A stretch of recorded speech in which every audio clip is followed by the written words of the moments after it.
Hello friends, welcome back to my YouTube channel free class. આજે આપણે ધોરણ 5માં વિષય ગુજરાતીનું ચેપ્ટર 9મું મારે પણ આવું ભાઈ હોય તે જોવાના છીએ. આ ટેક્સ્ટબુક સોલ્યુશન છે. સૌથી પહેલાં એક ગાયે ગીતિકા આપેલું છે. તુલસીદાસજીએ રચેલ શ્રી રામચંદ્ર કૃપાલુ ભજમન હરણ ભવ ભય દારુણમ નવ કંચ લોચન કંચ મુખ કર કંચ પદ કંચારુણમ કંદર્પ અગણિત અમિત છવિ નવ નીલ નીરદ સુંદરમ પટપીતમાનહુ તડિત રુચિ શુચિ નવમિ જનક સુતાવરમ ભજુ દીન બંધુ દિનેશ દાનવ દૈત્ય વંશ નિકંદનમ રઘુનંદ આનંદ કંદ કૌશલ ચંદ દશરથ નંદનમ. ગીતિકા જે છે એ તમારે ગાવાની છે. તેમજ આ પાઠ જ્યાં સુધી આપણે ભણશે ત્યાં સુધીમાં ઘણી બધી વાર ગીતિકા ગાવાની આવશે. ત્યારે આ પહેલી ગીતિકા જે છે તે ગાવાની રહેશે. તમારા ભાઈ બહેન કે મિત્રના તમને ગમતા ગુણ અને અવગુણ અહીંયા લખવાના છે.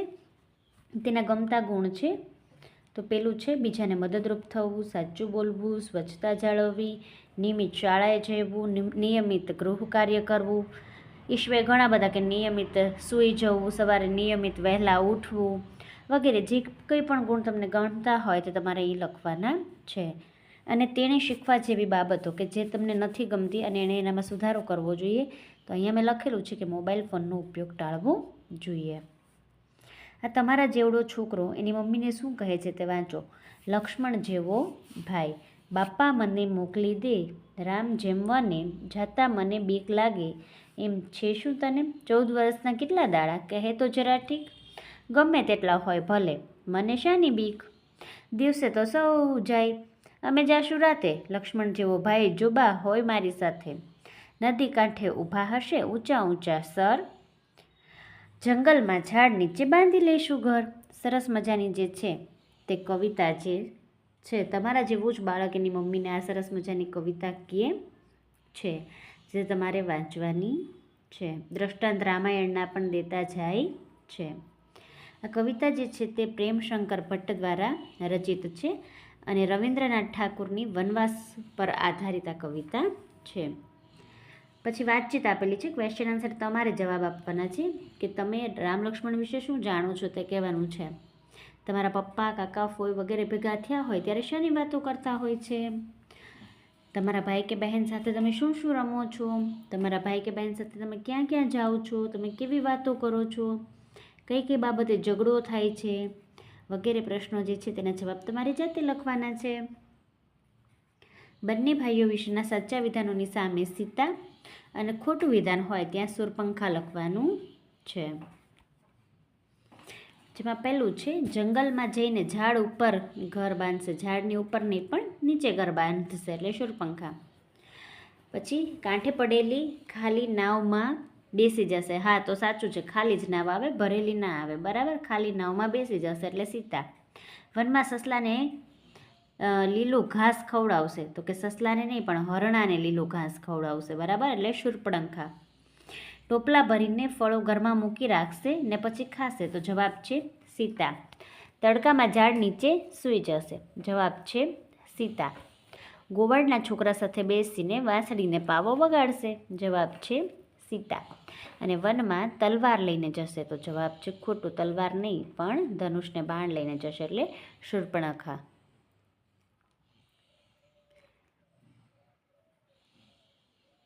ત્યાર પછી તમને જે જવાબ સાચો લાગતો હોય એમાં રાઈટ કરવું અને જો રાઈટ ન કરવું હોય તો જે ખોટો જવાબ છે તેમાં તમારે ચોકડી કરવાનું છે.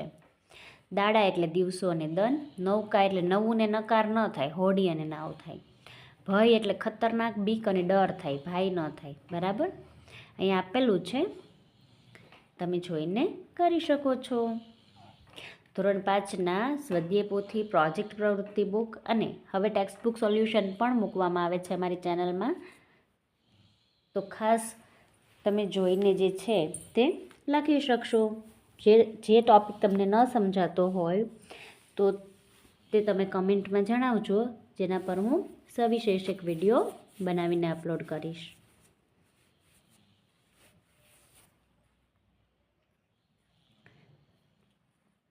ત્યાર પછી તમારે કાવ્યમાંથી જ એ પંક્તિની બાજુમાં લખવાનું છે. અર્થ ધરાવતા શબ્દો શોધવાના છે કાવ્યમાંથી અને તેની પંક્તિ લખવાની છે. લક્ષ્મણ જેવો ભાઈ કવિતાના આધારે વાક્ય પૂરું કરવાનું છે.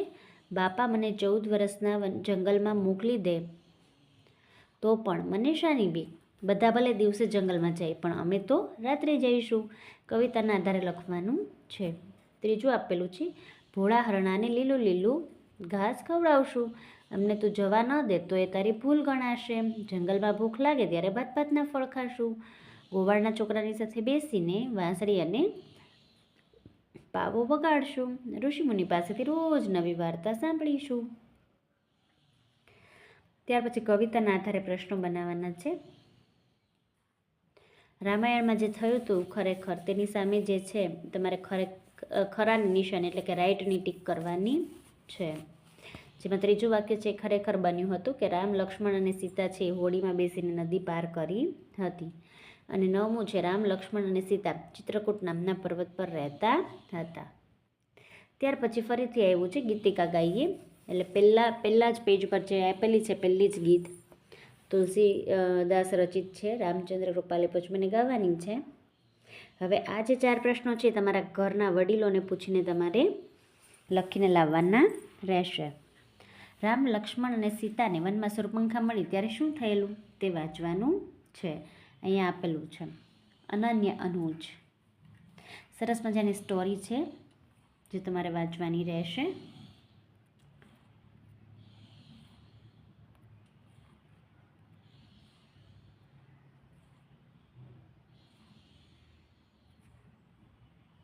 ત્યાર પછી વાતચીતમાં પ્રશ્ન આપેલા છે કે આ વાર્તામાં તમને સૌથી વધુ મજા ક્યારે આવી? તો કે શૂર્પણખાનું નાક કપાયું ત્યારે. તમે કોઈ રાક્ષસ કે રાક્ષસીને ફિલ્મ, સિરિયલ કે ફોટામાં જોયા છે અને તે કેવા દેખાતા હતા? તો કે હા, મેં જોયા છે. મોટા દાંત અને મોટા માથા અને કદાવર શરીર. રાક્ષસો પાસે કેવી કેવી શક્તિ હોય? તો કે તેની પાસે વેશ બદલવાની શક્તિ હોય. આપણી શાળામાં રાક્ષસો આવે તો શું શું નુકસાન થાય? તો કે બગીચો તોડી નાખે, બિલ્ડિંગ પાડી દે વગેરે નુકસાન થાય. તમારામાં રામ અને લક્ષ્મણ જેવી શક્તિઓ હોય તો તમે રાક્ષસનો સામનો કેવી રીતે કરો? તો કે ભગવાન શ્રી રામની જેમ જ રાક્ષસનો સામનો કરીએ. રાક્ષસો મોટે ભાગે જંગલમાં કેમ રહેતા હશે? તો કે લોકો જોઈ ન શકે તે માટે, તેમજ ખાલી જગ્યા હોવાથી. જંગલમાં ખાલી જગ્યા હોય ત્યાં વધારે જંગલમાં વૃક્ષો હોવાથી જગ્યા ખાલી હોય ત્યાં લોકો વસવાટ ઓછો કરતા હોય. તેથી રાક્ષસો ત્યાં રહે અને જંગલી જાનવરોને મારીને ખાય.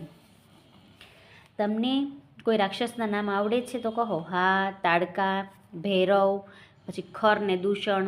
ખર, દૂષણ એ બંને પણ રાક્ષસ જ હતા. રામાયણ સિરિયલ તમે જોઈ છે? રામાયણના બીજા કોઈ પ્રસંગ તમને યાદ હોય તો તેના વિશે લખો. હા, મેં રામાયણ સિરિયલ જોઈ છે.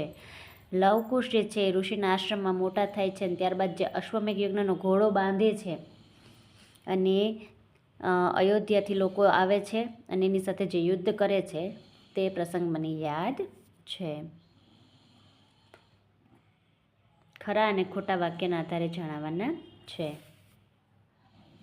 રામ અને લક્ષ્મણ વશિષ્ઠ ઋષિના આશ્રમમાં ભણવા ગયા હતા. પહેલું સાચું, બીજું સાચું, ત્રીજું સાચું, ચોથું ખોટું, પાંચમું ખોટું, છઠ્ઠું ખોટું, સાતમું ખોટું, આઠમું સાચું, નવમું સાચું અને 10મું સાચું.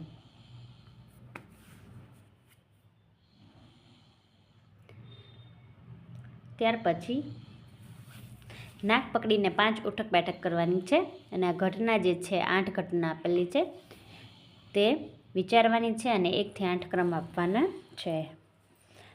જેમાં પહેલું છે તે 5 નંબરની ઘટના છે, ત્યાર પછી 4, ત્યાર પછી 3, ત્યાર પછી 1, ત્યાર પછી 6, ત્યાર પછી 8, ત્યાર પછી 7 અને 2. આવી રીતે જે છે એ ઘટના આપેલી છે.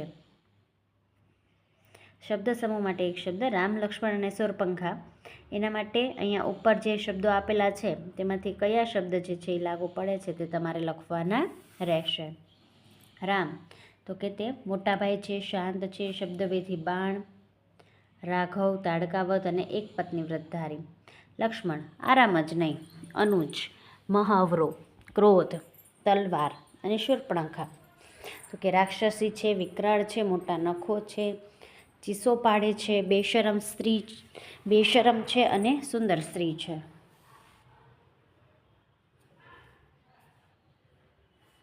ત્યાર પછી સંવાદ વાંચવાનો છે.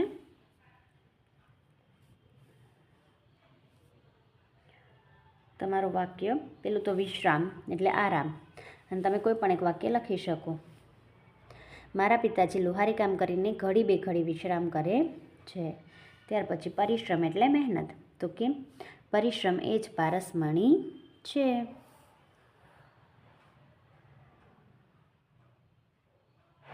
ત્યાર પછી પરાક્રમી, પરાક્રમી એટલે બહાદુર.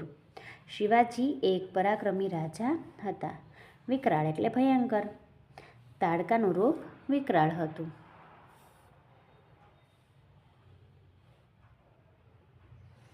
ધીરજ, ધીરજ એટલે ધૈર્ય. તમારું વાક્ય દરેક કાર્યમાં આપણે ધીરજ રાખવી ખૂબ જ જરૂરી છે.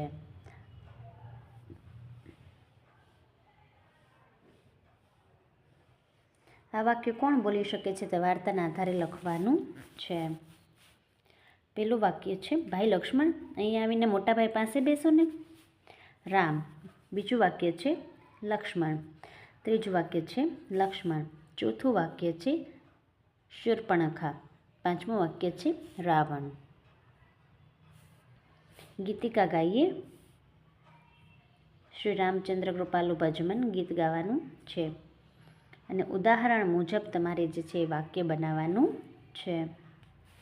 પેલું રમન વત સભળન સતન અનદ થય.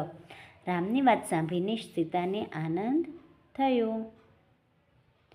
બીજું નાક વગરની બહેનને જોઈને રાવણને ગુસ્સો આવ્યો. ત્રીજું લક્ષ્મણે ધારદાર તલવાર વડે રાક્ષસીનું નાક કાપી દીધું. ચોથું રાક્ષસીને રામ અથવા લક્ષ્મણ સાથે પરણવું હતું.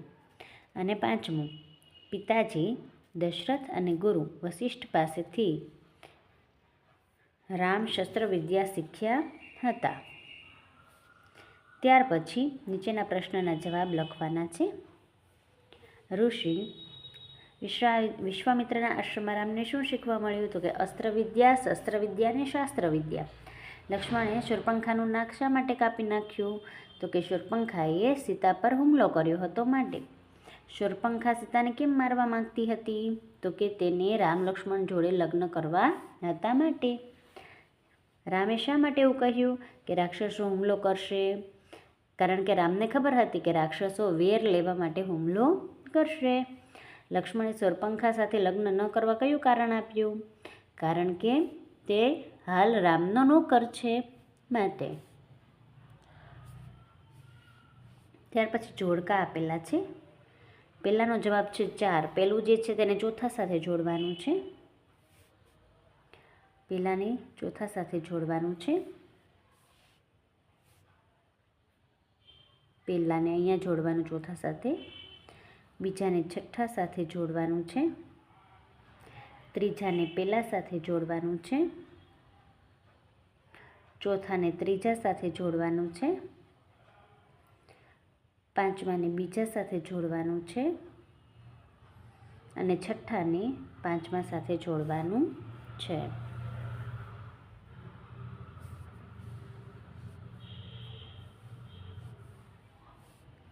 ત્યાર પછી અહીંયા જૂથ કાર્ય જે છે તમારી જાતે લખવાનું છે.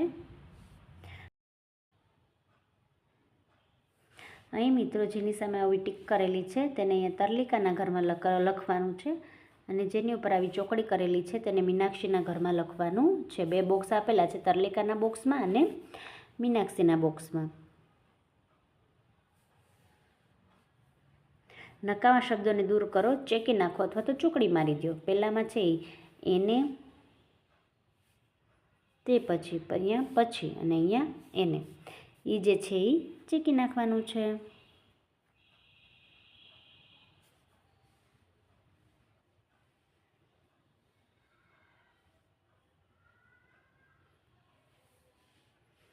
ત્રીજામાં ત્યાર પછી, ચોથામાં બરાબર, બરાબર અને બરાબર, પાંચમામાં પછી, પછી, છઠ્ઠામાં પણ, સાતમામાં તોય, આઠમામાં તેથી, નવમામાં એવો કે. ત્યાર પછી એક સરસ મજાની વાર્તા જે છે એ સાંભળવાની છે. ધનવાન કુટુંબની વાર્તા છે. ફિયોનાની સ્ટોરી છે.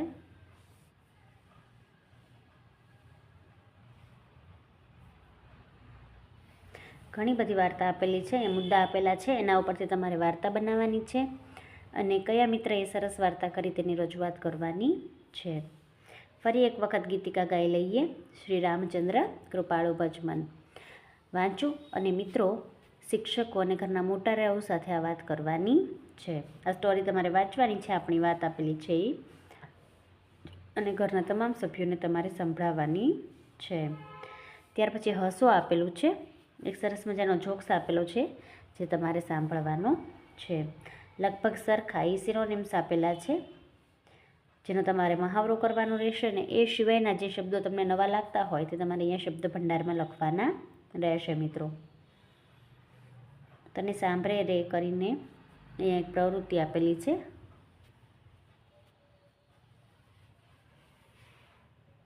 જેની નોંધ તમારે કરવાની છે.